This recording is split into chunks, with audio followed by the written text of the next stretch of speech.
Hello everyone and welcome back to another book review. Today I am reviewing an audiobook that I listened to, Murder at Havens Rock by Kelley Armstrong. I love mysteries, but normally I gravitate to the cozy mystery variety, so I wanted to give this audiobook a try and see what I thought about it. I am going to be discussing the plot, what I thought about the book overall, and what I think I would have preferred to have happened in this book in this book review. So let's start talking about Murder at Havens Rock. First of all, as mentioned, I normally read cozy mysteries, so this was a little bit different from my normal read for me. Also, I have never read anything by Kelley Armstrong, so this was a completely new author for me as well. The book takes place at Havens Rock. The title of the story is also the location, and Havens Rock is a town that is being commissioned to be built by two individuals, a couple called Casey and Dalton. They want a town where people could come and have a new identity and a fresh start in life, and it is being built in the Yukon in a very remote region of Canada. To build this town, they've contracted people to build it, and there's a woman in charge named Yolanda who has flown out a bunch of people under a false pretense of geologic study to build this town so that the identity is protected, the location is protected, and they can build this town and move the people out without any crossover of knowing what's happening. The beginning of this book is told from a different perspective, the perspective of Penny, who is one of our victims. Penny notices one night that Yolanda is entering the woods. The woods is an off-limits location for the crew, so Penny, a crew member, wonders why the leader of the crew is going into the woods at night, and she decides to follow. While going into the woods, Penny gets lost, gets separated from Yolanda, who doesn't know that she's in the woods, and winds up coming across a camp where things go black in an instant. Presumably she is killed because she discovered something or was somewhere where she was not supposed to be. Then we switch perspectives to Casey, who is the detective in the couple group, and she is going to be our primary perspective for the rest of the book. She has heard from Yolanda that there are missing crew members plural, because it was not just Penny who went missing, there's another man missing from the crew, and this really isn't supposed to happen, so she's quite nervous, Yolanda, and she has called in the couple to investigate because Casey is a detective and her partner Dalton is in law enforcement, so she thinks they can handle it.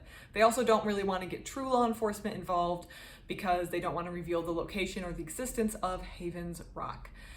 Casey and Dalton come up and they begin looking, and in the woods they discover a body of a deceased woman. Now, Casey and Dalton are not familiar with the crew that's building it, so they assume this is Penny, but upon bringing it back to Havens Rock, it is confirmed that the identity of this woman in the woods is not Penny. It is another woman who is not a member of the crew.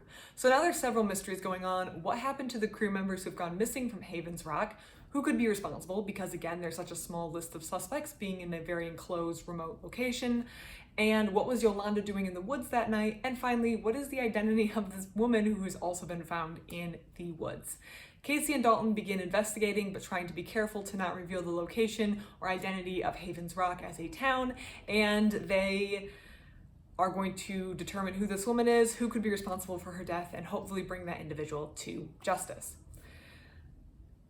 Now let's talk about what I thought about the book. The first thing I just want to put out there, which really isn't a critique of the book itself, but just the characters. Maybe if you're in this line of work where you are used to coming across these situations frequently, this doesn't freak you out, but they're quite comfortable with coming across dead bodies in the woods, in the sense that at many points when the couple discovers a deceased individual in the woods, Casey might be tasked with staying with the body in the dark woods while Dalton goes to get help a mile away. I don't know about anybody else, but I would not be comfortable sitting in the woods by myself, even if I had a firearm, in the woods with a dead body. That would not make me comfortable. These people seemed way too comfortable with that, but that is just something I noticed come up again and again and isn't really a critique of the book.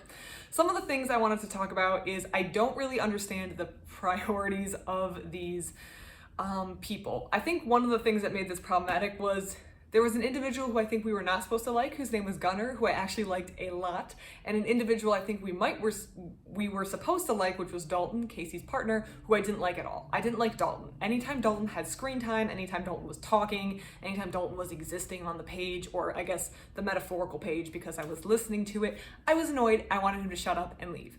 Casey, I didn't exactly love either, to be honest, but Dalton was more unlikable. And ironically, one of the individuals that I think maybe was supposed to be a little less unlikable, a little more unlikable, I should say, Gunnar, was probably one of my favorite characters in the entire book. So the characters were already a little annoying, and I felt like their priorities were weird. For example, they seem to prioritize the secrecy of this town over the fact that individuals were losing their lives, and they were more willing to sweep these bodies under the rug than to get any sort of answers. Well, they were looking for answers. It is a murder mystery, but then to get any sort of law enforcement involved. And I don't really understand this town. This is me from a perspective of maybe trying to be a little too realistic and not allowing a suspension of disbelief in a fiction story, but they're building a town they want no one to know about, but to be a refuge for people who need to restart their identities, which, first of all, what about just witness protection? I'm not sure. That seems to have a good track record. Why do you need to move to a town in the Yukon that you're so intent? They are angry when there's the presence of other people near their town. The Casey and Dalton act like they have the supreme right that no one else can even know about this town. And the existence of this town is so secretive that everything else takes lesser priority than keeping the secret of this town. And they have the supreme right to this town. They act like other people are in the wrong for doing activities on what I assume to be public land. Now, I'm not sure exactly how public land or crown land works in Canada. I'm not here for legal advice. And after doing a little bit of Googling, it seems like in public land or crown land in Canada, you can hike, you can canoe, you can camp. You cannot build a town and claim to have ultimate rights to that town. And you especially can't, not maybe from a legal standpoint, but from my idea of a moral standpoint, be angry at your neighbors if someone moves in that area. If you built a whole illegal town without telling the authorities and having no interest in telling the authorities about this to help people restart their lives in Canada for some reason, and you don't want to tell anyone about it, but you're on public land, I'm assuming, is where they're at. They're not on someone's private homestead, and they didn't purchase this because I'm assuming they don't want any records of the book. And then someone else, like a miner or a hunter, is in the area because it's public land that you're allowed to use for incidental purposes, like hunting, I'm assuming, like camping, like hiking. You can't be angry at that person. They are using the land for what it's intended to, and you're in the wrong. So that just bothered me, how I felt like they put this town above everything else, and that Casey and Dalton had it felt like anger or disdain or disgust towards people who were in the vicinity that they were using, as though their right trumped everything else. Now, I was under the impression that this was book 1 in the series, and this was actually a spin-off from another series, and there's a few callbacks that I feel like maybe could have explained it, but I felt like the callbacks couldn't entirely explain this weird priority with the town that didn't seem to mesh with reality. I didn't really like this whole thing. Not to say that I guess their intentions were bad, wanting people to restart. I'm assuming these are people coming from maybe difficult situations or dangerous situations, but something about Casey and Dalton, and especially Dalton's attitude when it's discovered there are other people in the several miles around the secret town, the anger at those people for using land that they are also entitled to use, my understanding of it. One of the big is confusing. One of the themes in the book is about mining rights, and there are people who seem to be going through the legal channels to establish a mining claim in the Yukon, and these people, Casey and Dalton, seem to have just built a town in the middle of the Yukon and then express extreme anger at anyone who comes even close to it, as though the other people are in the wrong, when I think Casey and Dalton are in the wrong, both legally and also a little bit morally. You can't, it's like if there's a public hiking trail and I go 10 miles out on the public hiking trail and then half a mile into the woods and I set up a camp and then I go to the trail and I get angry and berate and tell people to leave me alone for walking on the public trail. They're also allowed to be there. I don't have exclusive right to that region, and just because I want to put something private there doesn't mean that everyone else needs to stay away. I've gone too long on this tangent, but that was a reoccurring theme because Havens Rock was a theme of the book, this town, that I felt like I just kept coming across these annoyances I had with the way Casey and Dalton treated people around them. Now, what I wished had happened. I do not know where I got this idea, but for some reason, I thought this book had a supernatural element to this book. I do not know where I got that idea from. It was wrong. There was not a supernatural element. This was just a mystery. I have no clue where I had that idea from, but I felt like the supernatural element is what reeled me in, and that wasn't even a true part of this book. Again, no clue where I picked up that piece of information because it was incorrect. Maybe I was thinking of a different book or I saw something else and confused things. But I think the supernatural element would have been more interesting than what was happening if there was some sort of supernatural element to the disappearance. But of course, that's not what Kelley Armstrong is looking to write. She wanted to write, for lack of a better term, actual mystery where there's just real people doing real things. So I think that is where I went into this book expecting that's what I wanted. I wanted a supernatural kind of element to the murder mystery, and I didn't get that. But that's not really on Kelley Armstrong and her writing. That is on me for not fully understanding what this book was about. And I do find that when I rate books a little lower, it's usually because of expectations.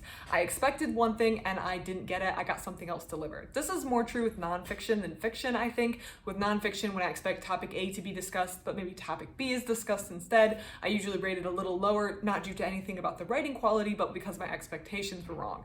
This is an example of that in fiction. I went in thinking this was going to have a supernatural twist to it, and I kept waiting for the supernatural twist to happen. In fact, I thought we had it a couple times, and then it never turned out to be a supernatural twist. And I reached the end, realized there was no supernatural twist, and I just had no clue what I had just read. So it was a murder mystery, and I think if you do like murder mysteries, this could be quite interesting, especially if you're not as hung up on the legality or the feasibility of a secret town in the middle of the Yukon. You may enjoy this and you may like this. I personally did not think the book was for me, but that's not anything to say about Kelley Armstrong's writing. I do think it was a perfectly fine book. It was just not for me. And that's something I do try to make very clear in my book reviews. If a book I think is just a bad book, or if the book is just not for me, but there's plenty of people who would enjoy it. And most books, in my opinion, even if they're not for me, there's plenty of people who would enjoy it. So I hope that many fans of Armstrong continue to read her books and support her work. And I personally will probably not be reading anything else unless it is personally recommended to me. But I'm glad that I gave Murder at Havens Rock a try, and I had a little bit of an enjoyable time reading it, especially as when I listened to the audiobook, argued back with the characters out loud as I was listening to it with my headphones, because it's my favorite thing to do. If you want to read a murder mystery that takes place in the Yukon and has a secret town, then Murder at Havens Rock may be for you. If you've read this book, please put your thoughts and comments in the comment section down below. I love to receive your comments. Otherwise, thank you so much for watching, and I hope you have a great rest of your day.